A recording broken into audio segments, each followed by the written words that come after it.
नमस्कार, वैशालीज फूडमध्ये आपलं स्वागत आहे। तर आज आपण मस्त असा पुरणपोळीचा स्वयंपाक करणार आहोत। तर महाराष्ट्रामध्ये कुठल्याही सणाला पुरणपोळी आवर्जून केली जाते।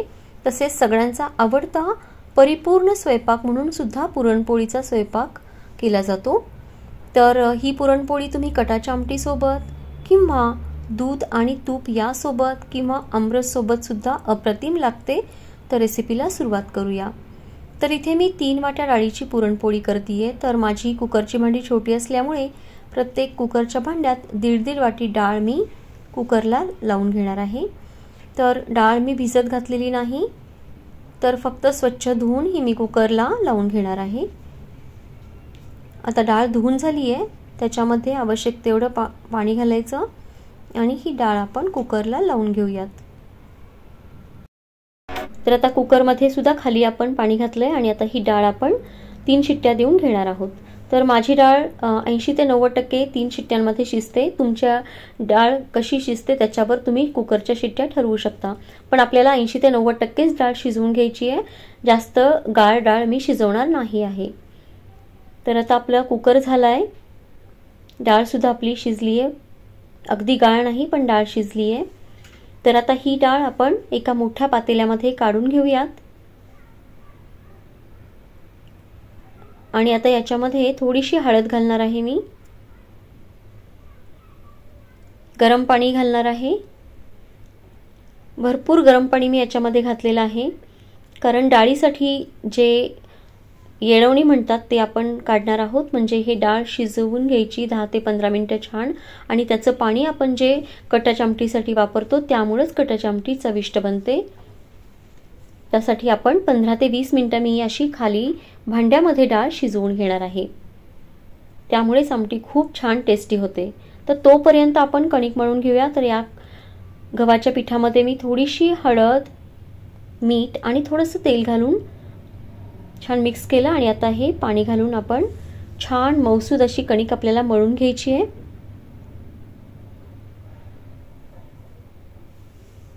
आणि खूप अशी छान मऊसूद आपल्याला करून घ्यायची अशी हाताने। तर पूर्वीच्या काळी पाट्यावर केली जायची, पण आता आपल्याला प्रत्येकाला ते शक्य होत नाही, प्रमाणही आपलं कमी असतं। त्यामुळे अशी तुम्ही परातीत घेऊन सुद्धा अशी मऊ केली तरी सुद्धा चालेल। तर थोडंसं तेल लावायचं हाताला चिकटत असेल तर, किंवा थोडंसं पाणी लावायचं आणि ही कणिक अशी छान मऊ करून घ्यायची। तुम्हाला तेलाचं प्रमाण कमी घ्यायचं असेल तर तुम्ही पाणी लावून सुद्धा मळून घेऊ शकता, पण तेल जर घातलं तर पुरण भरताना आपल्या हाताला चिकटत नाही कणिक। तर मग मस्त अशी कणिक मळून झाली आहे। आता मी ते झाकून ठेवणार आहे, वरून तेलाचा हात नक्की लावायचा। आणि आता तोपर्यंत आपलं कटाच्या आमटीसाठी लागणारं पाणी सुद्धा तयार आहे। आता हे डाळ आपण गाळून घेऊयात आणि पाणी वेगळं काढून घेऊयात। तर आता आपण ही जी डाळ गाळून घेतली आहे ती बघा मस्त शिजली आहे, आणि ह्या डाळीमध्ये अजिबात पाणी राहता कामा नये, मस्त असं निथळून घ्यायचं। आणि आता बघा तुम्ही हे जे डाळीचं पाणी आहे ते किती मस्त तयार झालंय, आणि ह्या डाळीच्या पाण्यामुळेच तुमची आमटी एकदम छान होते। तर आमटीचा व्हिडिओ मी दुसऱ्या भागामध्ये देईन, त्याचा नवीन एक स्वतंत्र व्हिडिओ तयार केलाय, तो नक्की बघा। आपल्या चॅनेलवर याचा शॉर्ट सुद्धा आहे आमटीचा। तर आता आपण डाळ गरम असताना वाटून घेऊयात।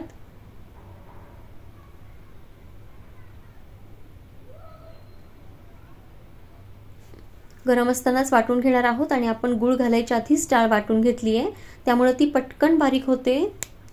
गूळ घातली की थोडी डाळ कडक होते, त्यामुळे वाटायला वेळ लागतो, आणि हल्ली आपलं प्रमाण सुद्धा कमी असतं, त्यामुळे आधी जर पेल्याच्या सहाय्याने आता अशी वाटून घेतली तर पटकन डाळ बारीक होते।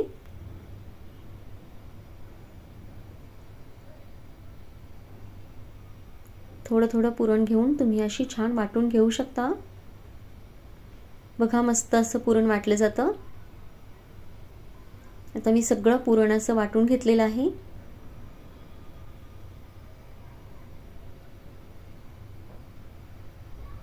तर बघा मस्त असं पुरण तयार आहे, एकदम मऊ लोण्यासारखं पुरण तयार आहे। तर आता आपली 3 वाट्या डाळ होती त्याचं हे पुरण आहे, तर 3 वाट्या डाळीसाठी मी आता 2 वाट्या गूळ वापरलेला आहे। तर हा देशी गूळ आहे, त्यामुळे कलर थोडा डार्क आहे। गूळ आणि थोडीशी अर्धी वाटी साखर, एवढं मी प्रमाण घेतलेलं आहे। 2 वाट्या गूळ आणि अर्धी वाटी साखर। आता हे गॅसवर ठेवायचं आणि आता साखर आणि गूळ विरघळेपर्यंत आपल्याला हे सतत हलवत राहायचंय, नाहीतर पुरण खाली लागू शकतं। शक्यतो पुरण तयार होईपर्यंत ते कंटिन्युअस परतत राहावा, नाहीतर पुरण खाली करपतं आणि मग पुरणाची टेस्ट बिघडते।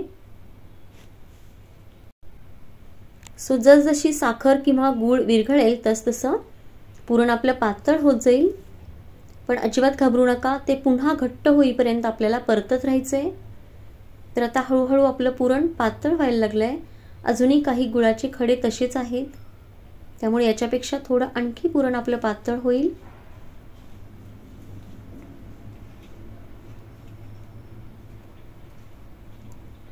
त्यामुळे आता कंटिन्युअस हे बाजूच्या कडेचं सुद्धा असं काढून घ्यायचं आणि हलवत राहायचं।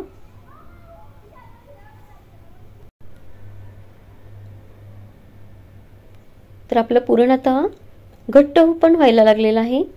याच्यामध्ये थोडंसं जायफळ आता मी किसून घालणार आहे। जास्तही जायफळ घालायचं नाही, अगदी किंचितसं घालायचं, याचा त्याचा खूप उग्र वास येतो। कंटिन्युअस पुरण आपल्याला परतत राहायचंय, गॅस जवळून अजिबात कुठेही जायचं नाही। आता वेलची पूड घातली आहे मी बारीक करून, ताजी कुटलेली वेलची पूड आहे मी घातली आहे। आता हे छान मिक्स करून घ्यायचं। तर हे पुरण परतताना मी थोडंसं मीठ घातलं होतं त्याच्यात चवीसाठी। कुठल्याही गोड पदार्थात थोडंसं मीठ घालायचं, नाहीतर तो पदार्थ अगोड होतो। त्यामुळं थोडंसं मीठ घातलंय मी, अगदी चिमूटभर। आता मस्त पुरणाचा गोळा तयार व्हायला लागलाय। तर आपलं पुरण झालंय की नाही हे बघण्यासाठी एक ट्रिक सांगते मी। याच्यामध्ये असं उलटणं उभं करायचं, जर उभं राहत असेल ते पडलं नाही तर आपलं पुरण तयार आहे असं समजायचं। तर बघा आपलं उलटणं पडत नाहीये, आपलं पुरण तयार आहे। पुरण पातळही नाही आपलं, त्यामुळे पोळी फुटणार नाही। तर मस्त असं पुरण तयार आहे, काढून घेऊया। ते थंड व्हायला ठेवायचे आपल्याला। एक लक्षात ठेवायचे की जशी तुमची कणिक आहे तसंच पुरणाची कन्सिस्टन्सी हवी आहे। कणिक घट्ट पुरण पातळ असं नाही, तर जशी कणिक आहे तसंच पुरण हवंय। कणिक घट्ट असेल तर पुरण सुद्धा घट्टच ठेवावं लागेल। तर तुम्ही पहिल्यांदा पुरणपोळी करत असाल तर कणिक थोडी कमी घेतली तरीही चालेल। आता असा पुरणाचा गोळा घ्यायचा आणि याच्यामध्ये आपल्याला भरायचं आहे। मी थोडं कणकीपेक्षा जास्त पुरण घेतलंय। असा मस्त गोळा तयार करून घ्यायचा, थोडंसं हाताने प्रेस करायचं आणि गव्हाच्या पिठावरच मी ही पोळी लाटतेय।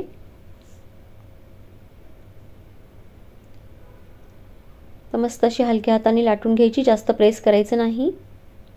आपली पोळी तयार आहे। आता आपण भाजून घेऊयात। तर तुम्ही तेल किंवा तूप लावून ही पोळी भाजू शकता। तर पहिल्यांदा पोळी भाजताना आपण जेव्हा पोळी उलटून टाकतो ती हातानेच टाकायची, कारण एकदम मौसूद अशी पुरणपोळी असते, मग ती फाटण्याची शक्यता असते। तेल किंवा तूप लावून तुम्ही दोन्ही बाजूनी भाजून घ्यायची आहे। बघा किती मस्त टम्म फुगली आपली पुरणपोळी। तर छान भाजून घेऊयात। हवं असेल तर तुम्ही गरम गरम तुपासोबत सुद्धा भाजू शकता जेवताना। मस्त अशा पुरणपोळ्या तयार आहेत आपल्या।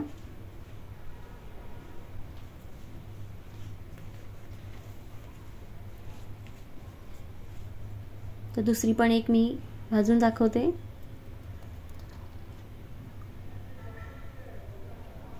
बघा मस्त फुगली ही सुद्धा।